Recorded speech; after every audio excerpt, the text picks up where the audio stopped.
فرماتے ہیں کہ میں ایک قبرستان سے گزرا، میں نے ایک قبر کھودنے والے کو دیکھا کہ وہ اللہ تعالیٰ کا ورد کر رہا تھا، لیکن اس سے پہلے لوگوں نے اسے دیکھا کہ وہ نشہ کرتا تھا، شراب پیتا تھا، کبھی نالیوں میں پڑا ہے تو کبھی قبر کھود کے قبرستان میں کہیں گرا ہوا ہے، کہیں کسی قبر میں لیٹا ہوا ہے۔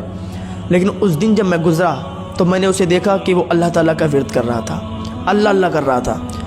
میں نے اسے اپنے قریب بلایا، میں نے کہا ادھر آ، ذرا ایک مجھے بات بتا کہ ابھی تک تو نشہ کرتا تھا اور اتنی جلدی تیرے اندر یہ تبدیلی کیسے آئی، آج اللہ تعالیٰ کا ورد کر رہا ہے؟ تو وہ کہنے لگا حضور میں ایک بات سے میں نے سبق حاصل کر لیا اور میں اللہ تعالیٰ کا فرما بردار بندہ بن گیا، اور اتنا سچا اتنا پکا کہ اب میری ایک ٹائم کی بھی نماز نہیں چھوٹتی۔ مسلم بن عقیل فرماتے ہیں وہ ایسا کون سا واقعہ تیرے ساتھ پیش آیا کہ جو تو اتنا سچا پکا اللہ تعالیٰ کا فرما بردار بندہ بن گیا، نمازی بن گیا اور اللہ تعالیٰ کا ورد کر رہا ہے؟ وہ کہنے لگا حضور ایک مرتبہ میں قبر کھود رہا تھا اور میں نے 3 قبریں کھودیں۔ 3 قبروں کو کھودنے کے بعد میں آرام کرنے لگا، اتنی دیر میں میں نے دیکھا کہ فرشتوں کی ٹولی اتری، فرشتے زمین پر آئے اور قبروں کے پاس کھڑے ہو گئے۔ ان میں جو ایک ہیڈ فرشتہ تھا، جو بڑا فرشتہ تھا عہدے میں، تو اس کے ہاتھ میں رجسٹر تھا اور وہ اور فرشتوں کو بتا رہا تھا کہ یہ جو قبر ہے پہلی والی، یہ ایک اللہ تعالیٰ کے نیک بندے کی قبر ہے، اور اس قبر کو نیچے سے 12 کوس لمبی کر دینا، ایسی کر دینا کہ اس میں جو مردہ دفن ہو اس کو کوئی تکلیف نہ ہو، یہ اللہ تعالیٰ کا نیک بندہ اس میں آئے گا۔ پھر کہا دوسری قبر کے پاس جب وہ گئے تو ان میں سے وہی فرشتوں کا سردار ہیڈ فرشتہ بولا کہ یہ جو قبر ہے اس میں اللہ تعالیٰ کا نیک بندہ آئے گا، اس کو 40 کوس تک پھیلا دینا، نیچے سے 40 کوس تک اس کو لمبا کر دینا۔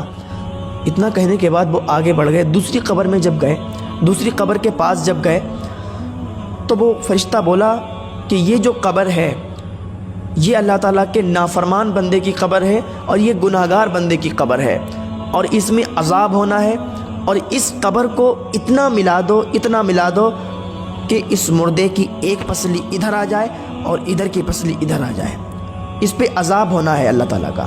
جب میں نے یہ سنا حیران کہ یہ معاملہ کیا ہے، پھر میں تھوڑی دیر بیٹھا رہا، میں نے دیکھا کہ ایک جنازہ آ رہا ہے، اس کے ساتھ صرف 7 لوگ ہیں، 7 لوگ ایک جنازے کو لا رہے ہیں۔ جب 7 لوگ ایک جنازے کو لا کر انہوں نے پہلی قبر میں دفن کر دیا اور دفن کرنے کے بعد جانے لگے تو میں نے ایک کا ہاتھ پکڑ لیا، میں نے کہا بھائی ذرا یہ تو بتاؤ کیا یہ آپ کا رشتہ دار ہے؟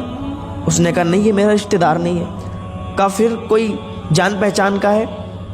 کہا یہ ہمارے محلے کا بہت غریب انسان تھا، بہت ہی غریب تھا، لوگ اس کو اپنے گھر نہیں بلاتے تھے، اس کو کوئی دعوت میں بھی نہیں لے جاتا تھا، اگر کوئی دعوت ہوتی تھی اس کو کوئی نہیں پوچھتا تھا، اور لیکن جب سب امیر سو جاتے تھے، جب سب امیروں کے محل بند ہو جاتے تھے تو یہ غریب انسان اس کے ٹوٹے ہوئے چھپر سے اللہ اکبر کی اذان کی صدا بلند ہوتی تھی۔ یہ نیک بندہ تھا اللہ تعالیٰ کا۔ کا مبارک ہو تم نے نیک بندے کو قبر میں دفن کیا ہے، یہ جنتی ہے، اس کو جنت کی بشارت مل گئی ہے۔ میں نے خود ابھی فرشتوں کے منہ سنا ہے۔ وہ لوگ خوش ہو کے چلے گئے۔ پھر کہا میں بیٹھا رہا، پھر میں انتظار کرنے لگا کہ اب دوسرا جنازہ کون سا آنے والا ہے۔ جب دوسرا جنازہ آیا تو اس جنازے میں فقط 4 لوگ ایک جنازے کے ساتھ آئے۔ آنے کے بعد انہوں نے اس جنازے کو دفن کیا، دفن کرنے کے بعد وہ جانے لگے۔ میں نے ان میں سے ایک کا ہاتھ پکڑ لیا، میں نے کہا بھائی یہ بتاؤ کیا یہ تمہارا رشتہ دار ہے؟ انہوں نے کہا نہیں میرا رشتہ دار نہیں۔ کہا پھر کوئی محلے والا ہے؟ کہا نہیں یہ محلے والا بھی نہیں۔ کہا پھر کون ہے؟ تو وہ کہنے لگا کہ یہ ایک مسافر تھا اور یہ 1-2 دن سے روز ہمارے محلے سے گزرتا تھا، امیروں کے گھر ہیں ہمارے محلے میں، امیر لوگ رہتے ہیں، ادھر سے گزرتا تھا تو کوئی اس پر توجہ نہیں دیتا تھا، لیکن آج اس کا انتقال ہو گیا تو ہم نے کچھ لوگوں کو اکٹھا کیا، ہم نے تمام امیروں کو بلایا، ہم نے کہا آؤ اس کو دفنا دیتے ہیں، کچھ کفن کا انتظام کر دیتے ہیں، اس کی فاتح خوانی کا کچھ انتظام کر دیتے ہیں۔ تو سارے امیر بھاگ گئے، سارے امیر چلے گئے، بولے یہ غریب انسان ہے اس کو دفنائیں گے، ارے ہمیں انفیکشن ہو جائے گا، ہٹاؤ اسے ایک رسی میں باندھ کے کسی دریا میں پھینک دو جا کر۔ جب انہوں نے اتنا کہا تو ہم 4 لوگوں نے اس کے کفن دفن کا انتظام کیا اور اس کو دفن کر کے جا رہے ہیں۔ اس قبر کھودنے والے نے کہا مبارک ہو، تم نے ایک اللہ کے ولی کو دفن کیا ہے، تم نے ایک اللہ کے ولی کو دفن کیا، یہ جنتی ہے، میں نے فرشتوں کے منہ سنا ہے۔ وہ لوگ خوش ہو کر چلے گئے۔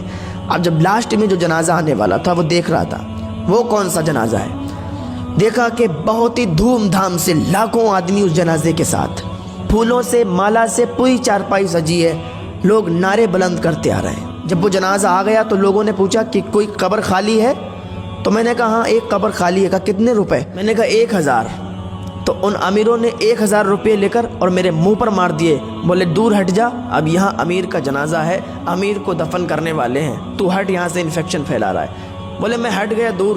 جب انہوں نے دفن کر دیا جنازے کو، اس مردے کو دفنا دیا تو مٹی کم پڑ گئی، پھر مٹی باہر سے آئی، مول خرید کے منگائی گئی اور اس کی قبر کو اور اونچا کر دیا گیا۔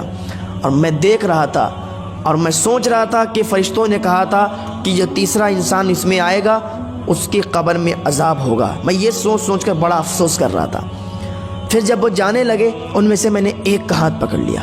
میں نے کہا بھائی ایک بات بتاؤ، یہ تمہارا رشتہ دار ہے؟ اس نے کہا نہیں رشتہ۔ اب ایک بات سنیے، جب آدمی غریب ہوتا ہے، جب انسان غریب ہوتا ہے تو اس کے رشتہ دار بھی اسے بھول جاتے ہیں، اور جب انسان مالدار ہو جاتا ہے تو جو رشتہ دار نہیں بھی ہوتے ہیں وہ بھی کہنے لگتے ہیں کہ ہم تمہارے رشتہ دار ہیں۔ جب انسان غریب ہوتا ہے تو اسے پیسے دینے والا کوئی نہیں ہوتا ہے، اس کو اگر وہ کسی سے ادھار بھی مانگ لے تو اس کو کوئی نہیں دیتا، لیکن انسان اگر مالدار ہے تو مالدار ہی مالدار کو دیتا ہے۔ آج کل غریب کا کوئی نہیں ہے۔ تو وہ کہنے لگا کہ آپ اس کو جانتے ہو؟ اس نے کہا نہیں ہم تو نہیں جانتے۔ کہا بھائی ایک بات بتائیں تو ناراض تو نہیں ہو گئے؟ تو اس نے کہا بتاؤ ہم کیوں ناراض ہوں گے، نہ تو ہمارا کوئی رشتہ دار ہے نہ تو ہمارا کوئی خاندانی ہے، ایک امیر شخص کی بیوی کا جنازہ ہے، ہم تو شریک ہو گئے، ہم تو مٹی دینے کے لیے چلے آئے۔ کہا سنو، میں نے فرشتوں کے منہ سنا ہے کہ اس قبر میں جو دفن ہونے والا ہے اس پر عذاب ہونے والا ہے اللہ تعالیٰ کا۔ یہاں تو تم نے اس کو مٹی سے اوپر تک بہت بڑی قبر بنا دی، پھولوں کے مالا چڑھا دیے، پانی چھڑک دیا، لیکن قبر میں اس پر عذاب ہو رہا ہے۔ اس قبر کھودنے والے نے کہا یہ بتاؤ اس کے معاملات کیا تھے، کون سی ایسی وجہ تھی کہ جس کی وجہ سے آج یہ قبر میں عذاب کی مستحق ہے، آج اس کی قبر میں عذاب ہو رہا ہے؟ تو وہ کہنے لگا بھائی بات یہ ہے کہ یہ سب سے امیر، شہر کے سب سے امیر کی بیوی تھی، محلے کی غریب بچیاں اس کے دروازے پر اگر آتی تھیں اور کہتی تھیں کہ چلو آج ہم نے حضور کی محفل سجائی ہے، آج ہم نے ظہر کے بعد یا عصر کے بعد ہم نے حضور کی محفل سجائی ہے، چلیے ہمارے گھر، آپ امیر گھر کی بہو ہیں، آپ ہمارے گھر آئیں گی، ہماری عزت میں اور 4 چاند لگ جائیں گے۔ تو یہ کہا کرتی تھی، تھپڑ مار کے کہا کرتی تھی کہ نکل جاؤ، ہم تمہارے گھر پہ آئیں گے، ہم اتنی امیر ہیں، تمہارے گھر پہ جا کر ہم انفیکشن ہمیں ہو جائے گا، ہمیں یہ ہو جائے گا وہ ہو جائے گا۔ تو وہ غریب بچیاں مایوس ہو کر واپس لوٹ جایا کرتی تھی۔ جب یہ بازار جاتی تھی تو اچھے لباس میں بال کھول کر بازار میں جاتی تھی۔ جب کوئی نیا لباس آتا تھا، نیا کپڑا آتا تھا، سب سے پہلے خرید کر بازار میں لوگوں کو دکھایا کرتی تھی۔ کوئی نئی چپل آتی تھی، سب سے پہلے خرید کے غریبوں کے سامنے دکھاتی تھی کہ ہم نے یہ پہنا، ہم نے یہ کیا، ہم اتنے امیر ہیں۔ اپنی امیری کو لوگوں کے سامنے ظاہر کرتی تھی، لیکن اس کو یہ نہیں معلوم کہ غریبوں پر اس کا کیا اثر پڑتا تھا، اور اس کی یہی حرکت تھی۔ اور ایک بات سن لیں، ایک عورت 4 مردوں کو جہنم میں لے کر جائے گی۔ ایک بات کان کھول کر سن لیں، ایک عورت 4 مردوں کو جہنم میں لے کر جائے گی۔ اب آپ کا سوال ہوگا کہ وہ کیسے؟ تو سنو، ایک عورت سب سے پہلے جب عورت گناہگار ہوگی تو وہ 4 مردوں کو گنائے گی اور 4 مردوں کو وہاں سزا دلوائے گی۔ تو وہ کہے گی، سب سے پہلے اپنے باپ کو بلائے گی، سب سے پہلے اس کے باپ کو بلایا جائے گا، پوچھا جائے گا کہ تم نے اس کو کیوں نہیں منع کیا جب یہ بالوں کو کھول کر آوارہ کی طرح پھرتی تھی، گھومتی تھی، گلی محلوں میں سب کے گھروں پہ جایا کرتی تھی، راستوں میں موبائل پر بات کرتے ہوئے ادھر سے ادھر جب گناہ کا کام کرتی تھی تو تم نے کیوں نہیں روکا؟ چھوٹے چھوٹے کپڑے پہنتی تھی تو تم نے کیوں نہیں روکا؟ تو اس وجہ سے اس کا باپ پکڑا جائے گا، پھر اس کے بھائی کو بلایا جائے گا اور کہا جائے گا کہ تم نے اس کو کیوں نہیں روکا؟ تمہاری بہن بال کھول کر، سر پر دوپٹہ نہیں، بدن پر پورے کپڑے نہیں، اور آوارہ کی طرح روڈوں پر گلی محلوں میں گھومتی تھی، تم نے کیوں نہیں منع کیا؟ اس وجہ سے بھائی بھی پکڑا جائے گا۔ پھر اس کے شوہر کو بلایا جائے گا کہ تمہاری تو بیوی تھی، تمہاری تو شریک حیات تھی, تم نے اسے کیوں نہیں منع کیا؟ جب یہ آواراؤں کی طرح گھومتی تھی, بال کھلے, سر پہ دوپٹہ نہیں, لوگوں سے مل رہی, بازار میں ٹہل رہی, فون پر کسی سے باتیں کر رہی, لیکن تم نے منع نہیں کیا. اس کی وجہ سے اس کا شوہر بھی پکڑا جائے گا, پھر بلایا جائے گا اس کے بیٹے کو, سب سے پہلے باپ کو, پھر باپ کے لڑکے کو یعنی اس کے بھائی کو, پھر اس کے شوہر کو, پھر اس کے بیٹے کو. بیٹے سے کہا جائے گا کہ تم نے کیوں نہیں منع کیا؟ تمہاری تو ماں تھی, تمہارا تو حق تھا منع کرنے کا کہ ماں کہاں جا رہی ہو, بال کھول کر بازار جا رہی ہو.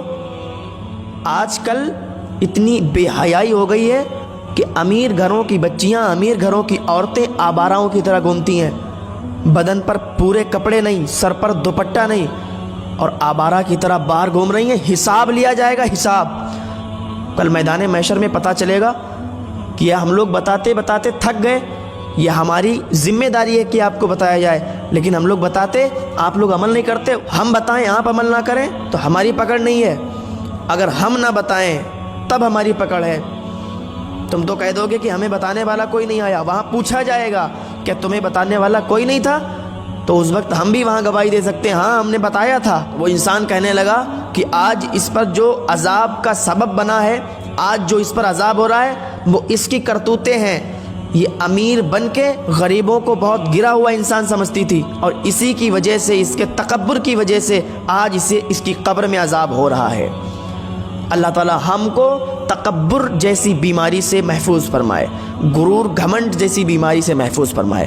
اللہ تعالی ہم سب کو نیک عمل کرنے کی توفیق عطا فرمائے.